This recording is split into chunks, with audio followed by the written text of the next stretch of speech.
विष्णुपाद परमहंस परिव्राजकाचार्य स्तोत्र।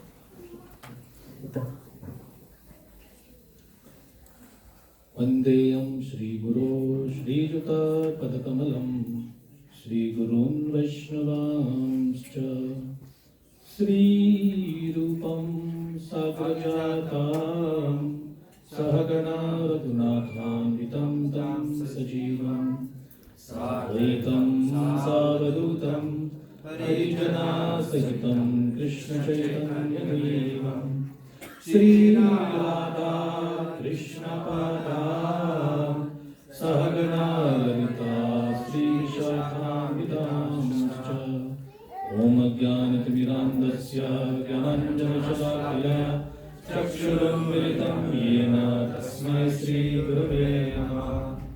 श्रीचैतन्यमनोभीष्टं स्थापितं येन भूतले स्वयं रूपपदमह्यं ददाति स्वापदान्तिकं। नमो विष्णुपादाय कृष्णपृष्ठाय भूतले श्रीमते भक्तिवेदान्तस्वामिनिति नामिने। नमस्ते सरस्वती देवे गौरवाणी प्रचारिणे निर्विशेषा शून्यवादी पाश्चात्यदेशकारिणे। वंशकल्पतरुभ्यश्च कृपासिन्धुभ्यैव च पतितानां पावनेभ्यो वैष्णवेभ्यो नमो नमः। जय श्री कृष्ण चैतन्य प्रभु Nityanand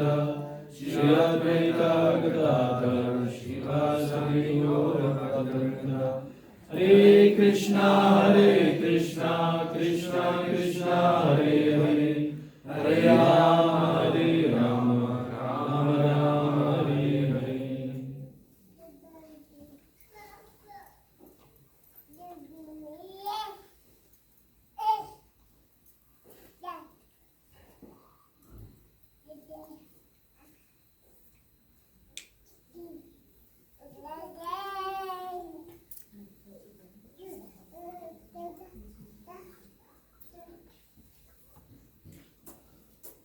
So first of all, I'd like to thank for inviting me here and allowing me to speak something about Krishna. I was instructed by Ramchandra Prabhu that since we have the New York Ratha Yatra just around the corner, we should have some opportunity to become conscious of the importance of Ratha Yatra. So I have chosen this Madhya Leela chapter 13 from Chaitanya Charitamrita. And Prabhu, I told you yesterday to open your Chaitanya Charitamrita set. So I thought I should be, better than teaching you, I should be doing it myself. So Chaitanya Charitamrita is the pastimes of Lord Sri Chaitanya, and Jagannath, Jagat, this world, also means the entire material world, and it also means the spiritual world also. Nath means the master, the controller, the proprietor.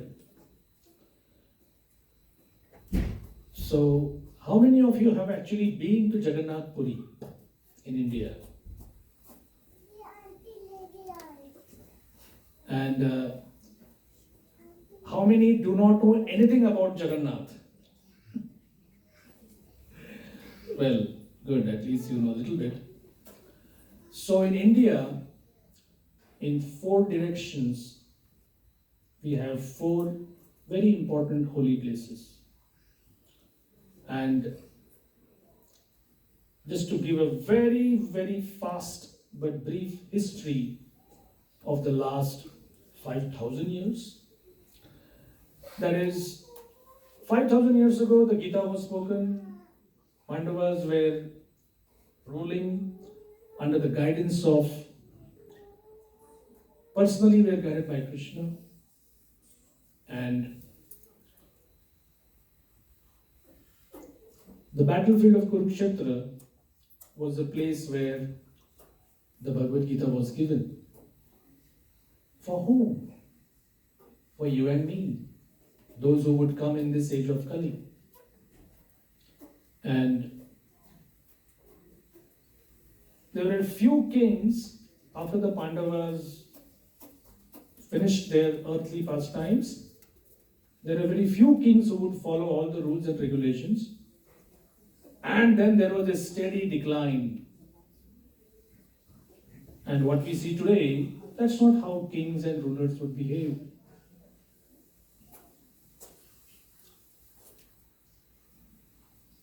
People were following Vedas, at least superficially. But then began this massive slaughtering of animals. Well, in today also it's going massively. But that time they would say, oh, we do that because it is mentioned in the books and we follow the holy books. So what do we do? So Lord Buddha came and it is just like, here we have the sound system, the air conditioning, the lights, and other electrical equipment. And if somebody sees that the main switchboard, there is an electrical fire. So somebody says, put the main switch off. What happens when the main switch is off? At least there is no more current. So Gautam Buddha came and he put the main switch off. No more Vedas. No more Vedas meant no more arguments about animal slaughter from the Vedas, because he just discouraged. He didn't deny, but he just never touched them. He neglected. So at least some timely relief that animal slaughters are stopped. Jaydev Goswami says that Nindasi yagya vider ahaha suti jatam. People are quoting the Vedas and just killing animals left, right, center. So he stopped that. But then, for many centuries, there was no understanding of the temples, there was no understanding of the Vedas, and Shankaracharya, he revived the institution of Vedic ashramas, the study of Vedas. And imagine, this is the 6th century that he kind of united north, south, and east and west of India. So he chose Badrika Ashram in the north and Rameshwaram in the south, Dwarka in the west, and Jagannath Puri in the east. And he did some sort of national integration. He put pujaris from the north into the southern temples. He put southern pujaris, north, eastern were put in western temples, so that there could be some kind of integration. It is still continuing in some respect. Like somebody told me, in Nepal, the Pashupatinath temple, the pujaris come from South India. So, at least a few of them. So Jagannath Puri is not a new temple as such. But then Jagannath with his big eyes, something like, which looks like arms, but you don't know what exactly it is, and just a torso, no legs. Similarly, Balaram and Subhadra Mai, they look very strange for sure. But at the same time, Jagannath is Krishna himself. In Mumbai, Chowpatty, we have our Bhaktivedanta hospital. That's where we do our translation service. On the same floor, there is a room given to a very senior lady Prabhupada disciple of Grace, Nartaki Devi. And she's from LA. She was just past her teens, must be 20 or 21 years old. And the first time she saw Jagannath, she said, I fell in love with him. He was so beautiful. And I was surprised. I said, absolutely, you had no understanding who it is or what it is. She said, no, it looks so beautiful. So, we will discuss the first 20 odd verses, short verses of this chapter 13, the ecstatic dancing of the Lord at Ratha Yatra. And as the verses go, I will be giving some explanations. We will follow the story. As usual, every Chaitanya Charitamrita chapter begins with the original shloka of Krishnadas Kaviraj Goswami. Sajiyat Krishna Chaitanya Shri Rathagre Nartayah Yena Sijjagatam Chitram Jagannathopi Vismitaha. May the Supreme Personality of Godhead Sri Krishna Chaitanya, who danced in front of the car of Sri Jagannath, be all glorified. By seeing his dancing, not only was the whole universe held in wonder, but Lord Jagannath himself became very much astonished. Jai Jai Shri Krishna Chaitanya Nityananda Jai Advaita Chandra Jaya Gaura Bhakta Vrinda. All glories to Shri Krishna Chaitanya and Prabhu Nityananda. All glories to Advaita Chandra. And all glories to the devotees of Lord Shri Chaitanya Mahaprabhu. So, Krishna told the Bhagavad Gita 5000 years ago. One of the peak points of the Bhagavad Gita was, or is, Arjun, just surrender unto me. Sarvadharman parityajya mamekam sharanam vraja. Plain and simple. But then what happened in the next 5000 years? People were saying, what exactly is surrender? And why should we surrender? And then why should we surrender to Krishna? And who is Krishna? All these kinds of Srila Prabhupada, just see the genius of Prabhupada. It's like Prabhupada is saying, if I'm sitting here and I'm saying, I'm thirsty, give me a glass of water. And instead of giving me a glass of water, the whole group here starts discussing, what's a glass? Okay, and what's water? And who actually said it he wants? He in the sense, he, the one who's sitting there, or the one speaking through him, or the one who is encompassing the entire cosmos here. And what's the meaning of thirst? And should we do it now, or maybe later? Or does he want it cold, hot, tepid, warm? And I'm going to say, give me a glass of water, I'm thirsty. So, it sounds so funny now, but actually today, in India, there are big scholars. When Krishna says, surrender unto me, they write there, this doesn't mean surrendering to this person who is holding a flute in his hand, but to the impersonal force which is speaking through him. Now, the first time I read it, I said, oh, that's interesting. And then Prabhupada commented, that's not interesting, that's envious. You are envious of Krishna telling that you should surrender unto me. And you also disapprove of those who do that. Now, why is that? Like Brahmatirtha Prabhu, a very senior Prabhupada disciple, he joined something called the Peace Corps.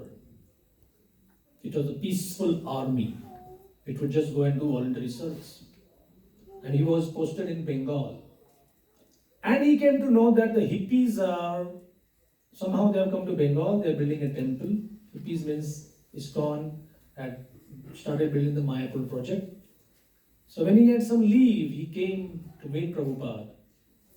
And there is then a book called Perfect Questions, Perfect Answers. Some of you might have seen it. His question is, what's the harm in having a desire for a family, a simple job, some money? Any harm in that? Somebody just living honestly, he has some God-given abilities, he is doing his work, business, profession. So he kind of objected to Prabhupada saying, everybody is envious of Krishna. At least in the West, somebody would say, I don't even know who Krishna is. How can I be envious? You become envious of someone you know. Is it not? So when Prabhupada started kind of analyzing his statement that just have little money for yourself, don't steal, don't covet others' property, just have your own thing. And Prabhupada interjected, whose money are you talking? And he said, whose money? My money. And Prabhupada said, that's enviousness. He said, how can that be? He said, Krishna says, all wealth is mine. In fact, Prabhupada did something more with a Marwadi businessman in Calcutta.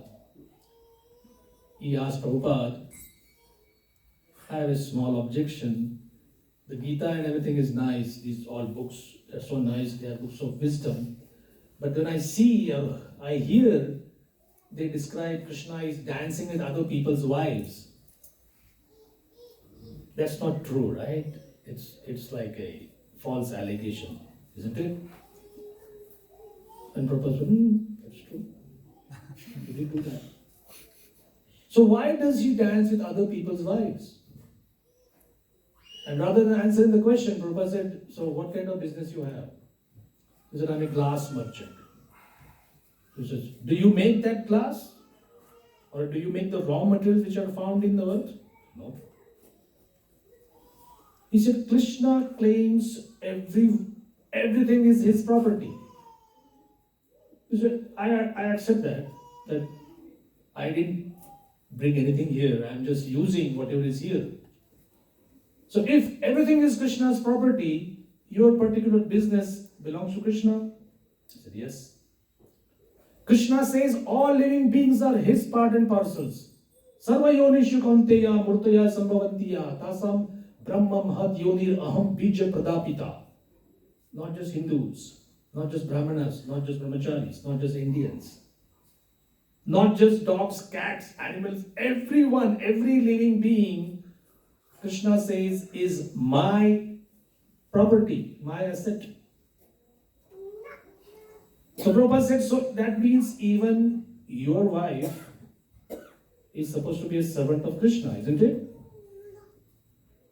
Now we thought, oh, things are becoming a bit personal now. Really? My wife also is belong to Krishna? So Prabhupada said, the problem is not to discuss why Krishna is dancing with other people's wives, but why are you taking Krishna's property as your wife? Oh, I never thought of that. Actually, none of us can even think of that unless somebody opens our eyes. So, Jagat means this world, and Jagannath, the original owner.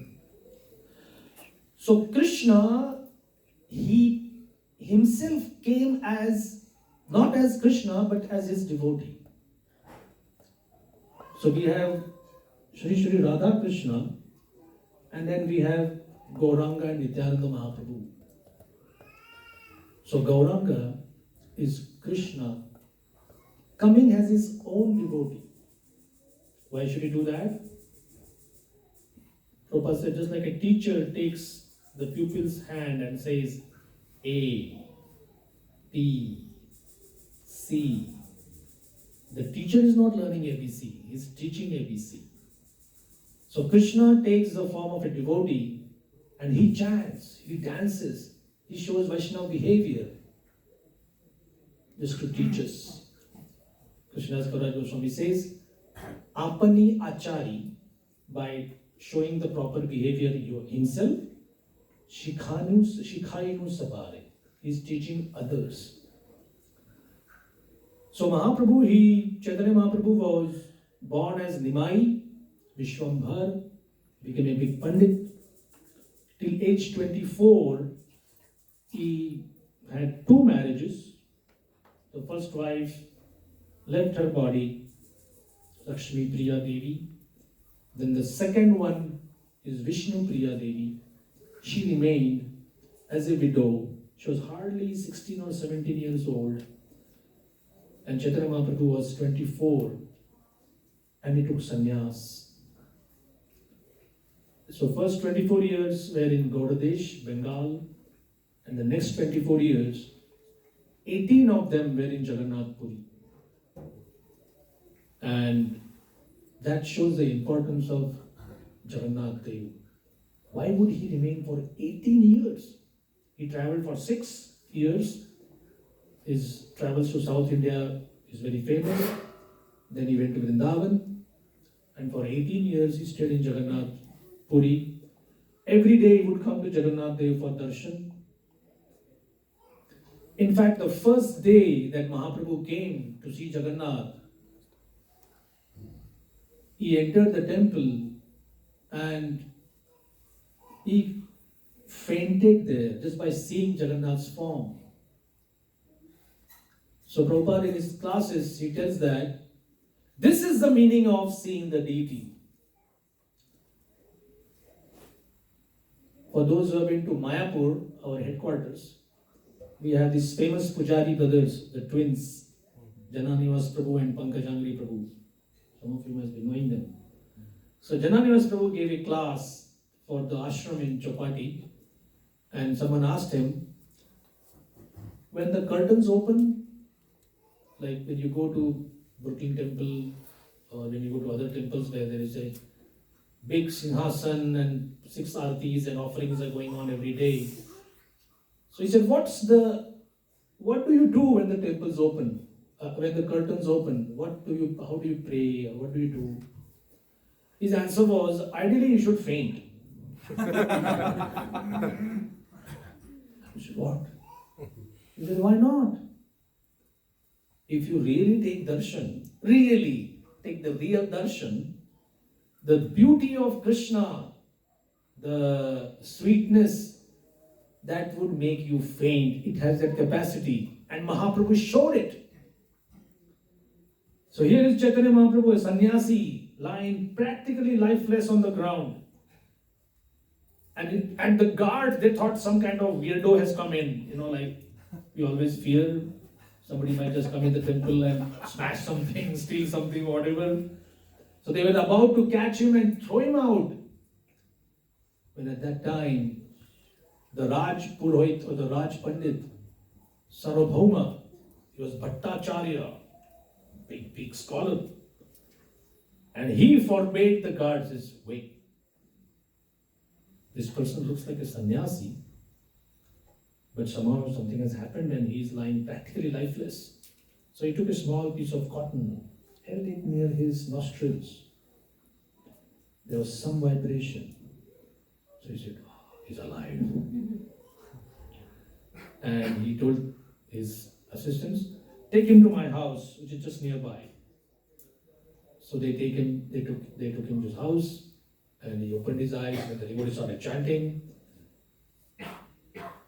And that's how Mahaprabhu made his entry into Jagannath. His mother, he asked his mother that something happened to me, I don't know, my mind is agitated, I took sannyas. Now if you tell me, I'll give it up. And she says, no, don't think of that. Because at that time, sannyas was highly respected.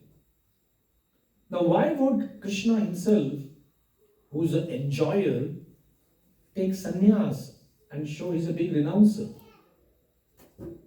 This is an important part of our theological understanding. God can show that he can enjoy like anything. Like, I think Radha Govind Maharaj was in North America, maybe here in Canada somewhere. And a brother and sister, both of them were unmarried or whatever. They said, why did Krishna marry 16,108 wives? That's another kind of a big time accusation. It's not an accusation, it's a fact. He didn't marry that. Those many numbers. So, Radha Govind Maharaj tried to make some reasonable understanding, and they were just making one after another accusations, one after another. Finally he said, they were arguing in Hindi, I'm going to translate it in English, that among those wives, did Krishna ask for your sister or your wife to go there? Said, hey, you should not be talking like that. You are a sadhu. He said, well, you are teaching me how a sadhu should talk. Do you know how to ask questions? That's why, before going to read the 10th canto of Srimad Bhagavatam about Krishna's dancing with gopis, Krishna's stealing of their garments, or Krishna doing so many things which you feel, I can do that, no problem. So like we just sang, Jai Radha Madhava Kunja Bihari. Kunja Bihari means, Kunja is a nice little forest place, flowers, twigs, creepers, and there a young boy and young girls, and they are singing, dancing, joking. And you may say, hey, this is good spiritual philosophy, I like it. So Radha Madhav Kunja Bihari, Gopijana Vallabha. Somebody might say, I also like that. Gopijana Vallabha, young girls and young boys dancing. Girivaradhari. How do you lift a mountain with the pinky of your left hand? We can't lift a table. No? And that too keeping there for 7 days and 7 nights. That is the problem. Or Krishna killed so many demons, Putana, Aga, Baka. So Prabhupada has taught us, go step by step. Don't jump. Then you'll understand everything. So Krishna is the supreme enjoyer. Krishna can also be the supreme renouncer. In fact, some of the gopis, who are the gopis? They are just like illiterate village girls. That's the outer part. There are so many interesting explanations. Lord Ram, when he was with Sita, some really powerful ascetics, those who are doing tapasya. Imagine skinny people with beard going up to their knees, and you can count their ribs. If they are studying for medicine, they can just cheat by just counting everything themselves. No need to study a skeleton. Just joking. So these kind of ascetics, they see the beauty of Ram and they make a very, very fascinating request. Can we exchange Madhurya Ras? Madhurya Ras means how the rasa between a husband and wife or a premi and premika. And Lord Ram says, not now. This time I am Eka Patni Vrat. Who gave him the rule that you have to have only one Patni? He himself. That's what you mean by somebody is God. He makes a rule. If he wants, he can follow it. If he doesn't want, not follow it. So he said, you can meet me when my Krishna Lila is inaugurated. So these tapasvis, they became gopis. At least a group of them. So it's worth understanding who these personalities in Krishna Lila are. So when God becomes a follower of Maryada to the max, he is called Maryada Purushottam. When he decides to break all Maryadas, like 16,100 wives, in fact, probably 16 billion also would be insufficient.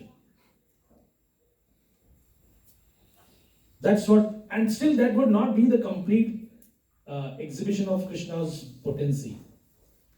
So when he does that, he's called Leela Purushottam. Because what is Leela? Leela means fun. Leela means play. Leela is not a 9-to-5 job. Leela is not a muster you have to sign or some swipe card. Where were you? So, sir, I'll give an explanation.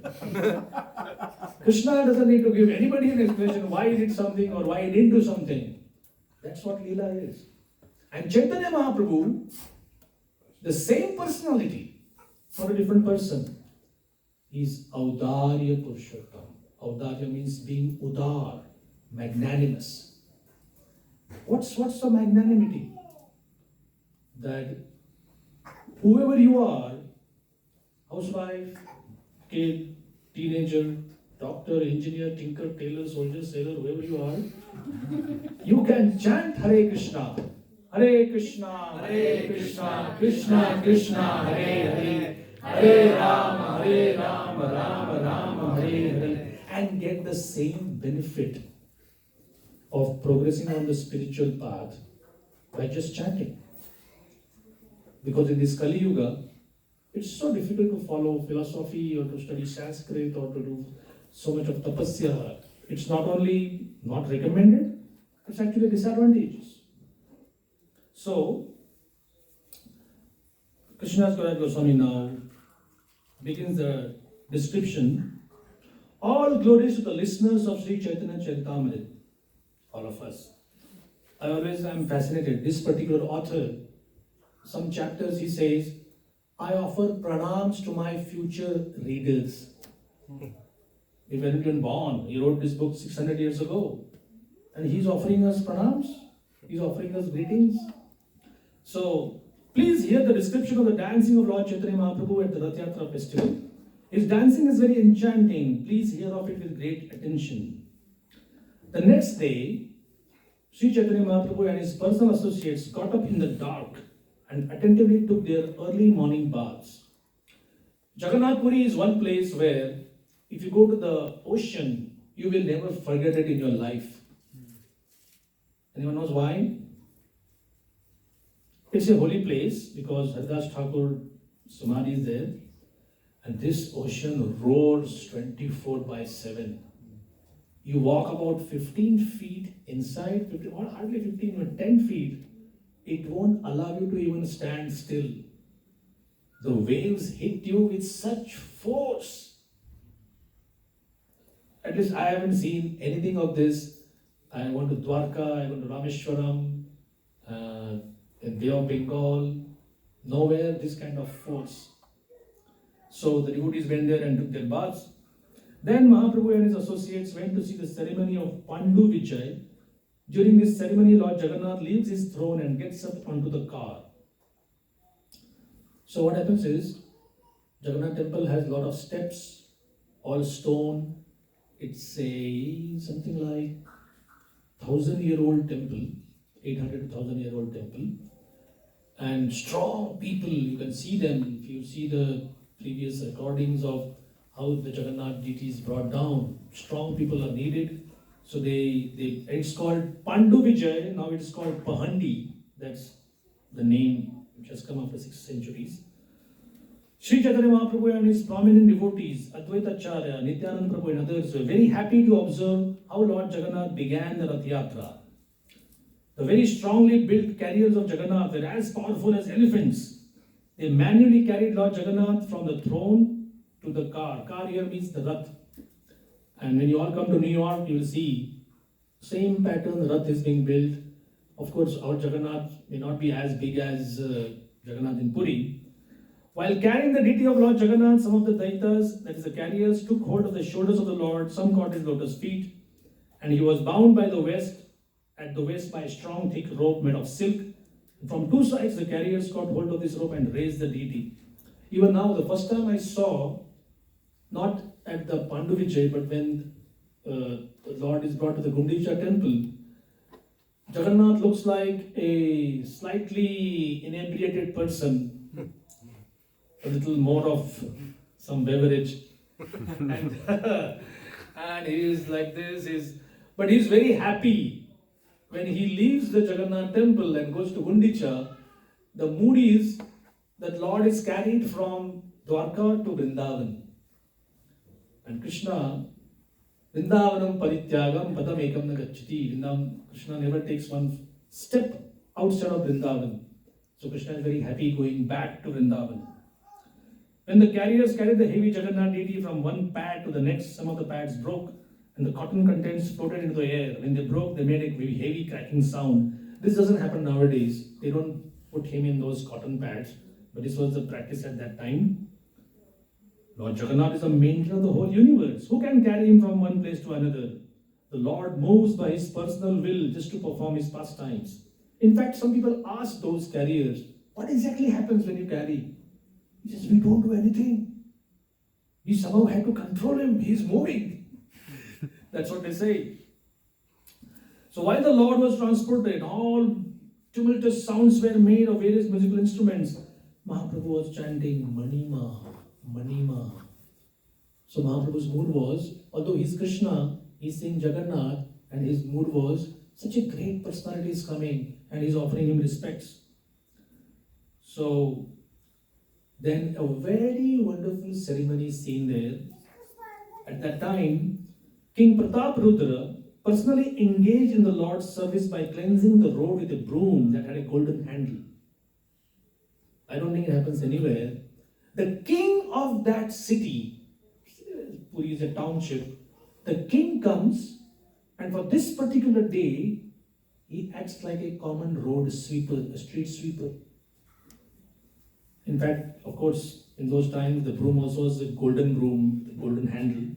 But nonetheless, so the king shows, I may be a big king, but in front of Jagannath, I am just a sweeper. There was a story that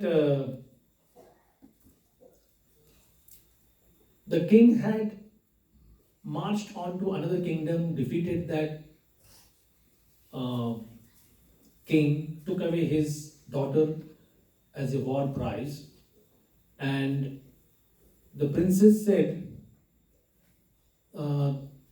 she insulted him or something like that. So the king told his minister, what does she think she is? Marry her to some street sweeper. Now, the minister didn't do anything like that. He waited. And during the Rath Yatra ceremony, while the king was sweeping, he called the princess and said, Your Majesty, you said that she should be married to a street sweeper. Here she is, the princess. Here is the sweeper. Please put on the garland.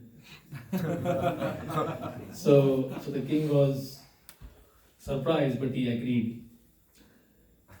We also, at least in India, have seen many times municipal corporators or big leaders, politicians. Maybe they may be doing it for some PR or whatever, but at least for that short time, they do sweep the road.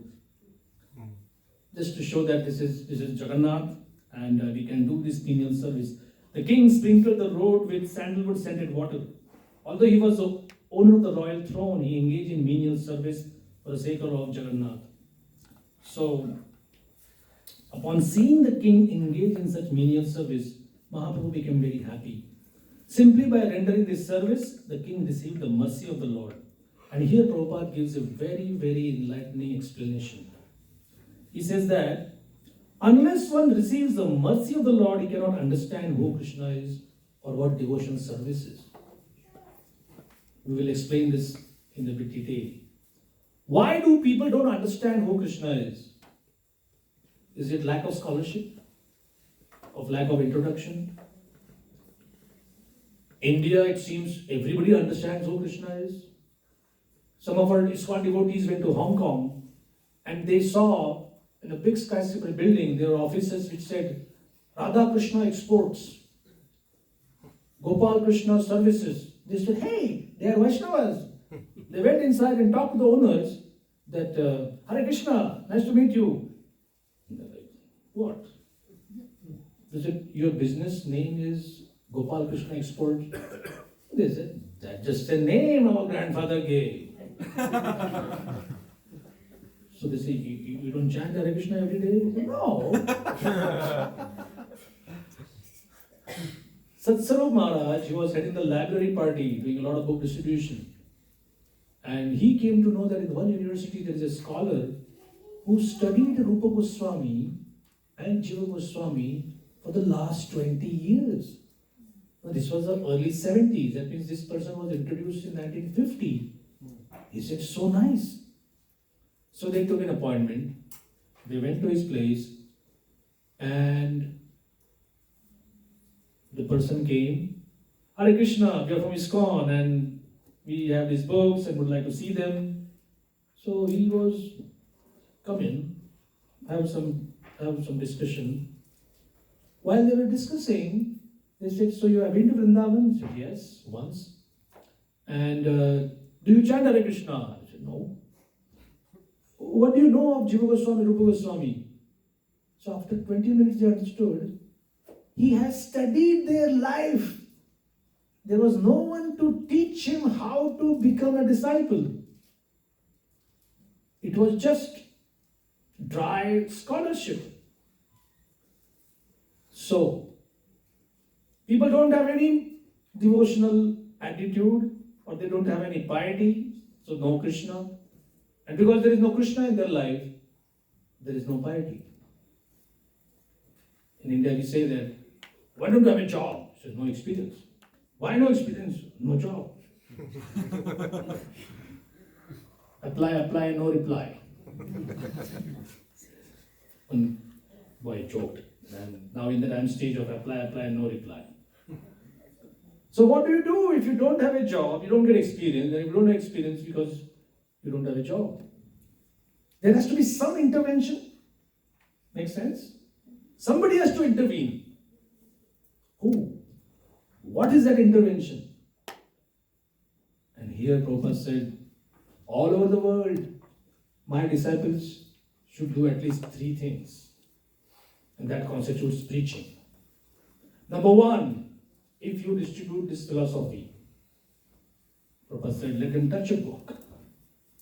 In fact, Prabhupada once joked that somebody has given his money, so he goes home and he says, that guy was such a sweet talker and he just talked so nicely. He took me $5 from me, gave me this book. Let me see what this rascal has given me. And Prabhupada said, if he reads one line, that's his devotional service. Why? Because he has given his money, hard-earned money or ill-gotten money, we are not supposed to decide. But at least when we take those $5 and use it in Krishna's service and we pray, my dear Lord, whoever has given this money, please let them take that benefit. Prabhupada said, if somebody has given one cauliflower or one rose, that rose plant or that garden, that gets benefit because it is used in Krishna's service. So books, because of the philosophy, that is Krishna Katha. Krishna's holy name. Mostly people say nowadays that like one star book distributor, Navindra Prabhu, he goes to New York and he says, people ask me, would you like to have this? What's this? He says, we call them books and we read them. Because New York is a place where they say that there are 400,000 types of human beings. There are 8 million other variety and 400,000 are human variety. You can see few of them in the subways, few of them outside. It's quite possible, especially while doing Harinam and book distribution, you can't number which one is which one. You can't get the number, but you can meet many of them. So, you give them philosophy, you give them the holy name. What's the third one? Prasad. That is that no one would object to.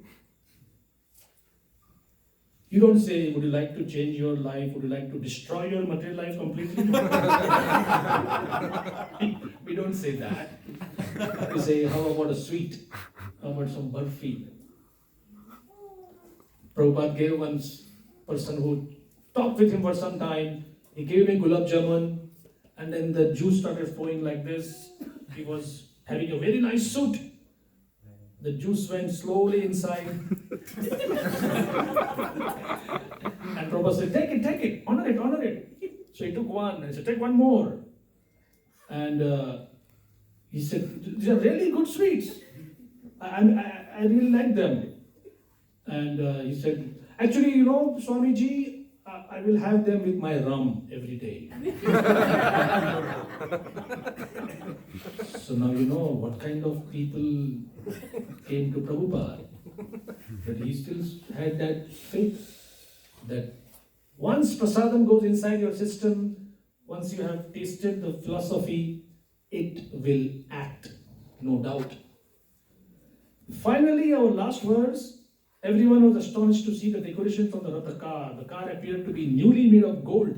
It was as high as Mount Sumeru. Now Mount Sumeru is very high, very higher than Mount Everest.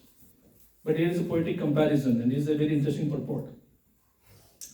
In the year 1973, there was a gorgeous Ratha Yatra festival in London, England. Now Shyamananda Prabhu has written everything about it in his books, the 2 parts of Chasing the Rhino. Please read that. So this Ratha Yatra was in Trafalgar Square. The London daily newspaper The Guardian published a front page photo caption, ISKCON Ratha Yatra is the rival to the Nelson column in Trafalgar Square. The Nelson column is a very impressive statue of Lord Nelson and can be seen from a good distance. Just as the residents of Puri compared the Ratha Yatra car to Mount Sumeru, the residents of London consider the car rival to the Nelson monument. Now London has a special place in Prabhupada's heart. His Guru Maharaj started his first foray into preaching in the West, in London. It was not so successful. And Prabhupada said, well, after the Second World War and 40 years after that, or 25 years after that, there was a shift in the world's political situation. America has become great. New York is like the pinnacle. So they were asked Prabhupada, why did you come to New York? Now this answer always surprises me. Prabhupada said, my godbrothers failed in London. I thought if I have to fail, let me fail in a different place. How humble, how sweet, and how magnanimous. So Prabhupada came, stayed with one family in Butler, Pennsylvania, and then he thought that I didn't come here to just enjoy a middle class life. And then he was thrown into the Bowery. Our Bhakti Center is 25 First Avenue, and just behind us is 26 Second Avenue. And he was struggling there. Maybe they stayed there for a few months. After that, the height was when Prabhupada had his skyscraper building, 55th Street. And one day, after a long fight, the High Court judge of New York, he struck an order. Hare Krishna is bona fide religion. And Prabhupada said, I'm so happy, I'm vindicated. And then the Rath Yatra got permission from 5th Avenue, which Prabhupada said one of the most important places in the world. And that's where we shall all be next week. So it's a festival of joy, it's a festival of inspiration, it's a festival of ecstasy. It's also a festival of giving. And we do all these three things. We give Krishna Katha, we give Krishna Naam, and we give Krishna Prasad. So all of you are invited. Even if you don't have plans, please do something and come. We want to glorify Prabhupada's contribution and Rath Yatra as early as the 60s in San Francisco. When the Rath Yatra took place, the police said, hey, this is a good crowd. They don't throw stones and they don't chant slogans. They are peaceful. So that was even good reputation for the ISKCON movement. So of course, Rath Yatra is a very deep pastime and it goes on and on and on. Maybe some other time we will try to take it further as to what happens during the whole procession. But Mahaprabhu saw Jagannath, Jagannath saw Mahaprabhu. They are both Krishna, but they are looking at each other. And Mahaprabhu, in the mood of a devotee, is simply interested in glorifying Lord Jagannath. Jagannath Baldev Subhadra Mai ki Jai, Srila Prabhupada ki Jai, New York Rath Yatra Festival ki Jai. So I think I have shot 10 minutes about time. We have 5 minutes for question and answers, if any. Any questions?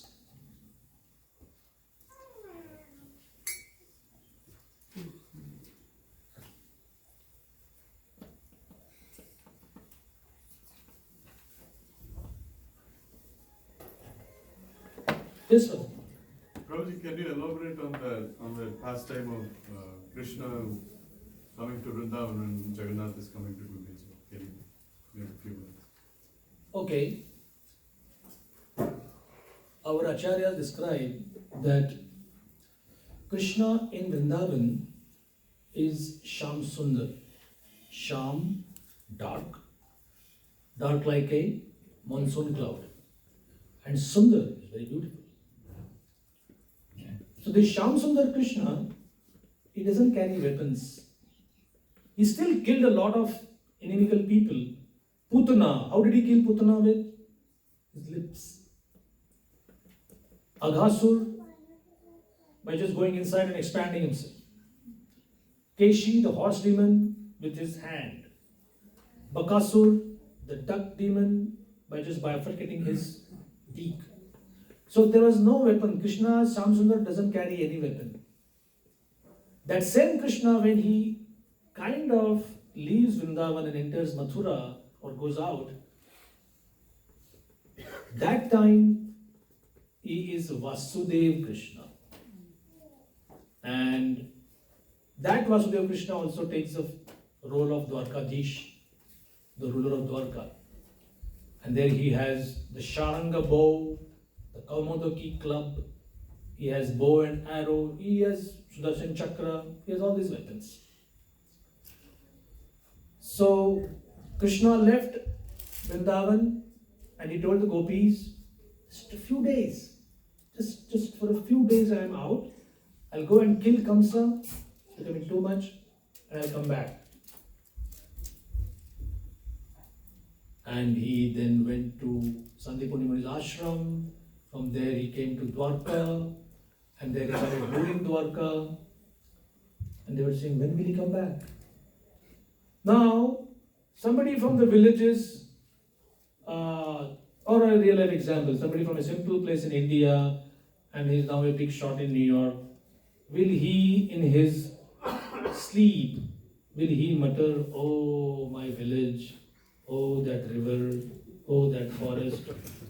No way, it's like life is on high street, everything is nice. But Krishna's queens, the Dwarka Mahishi, the Dwarka Ranis, they were saying, we married him and we see him in his bedstead, and on some occasions he's saying, Oh Radhe, Hey Lalite, Hey Vishakhe. And we are frankly embarrassed that we are giving him everything. Dwarka is the pinnacle of all material advancement, highest opulence.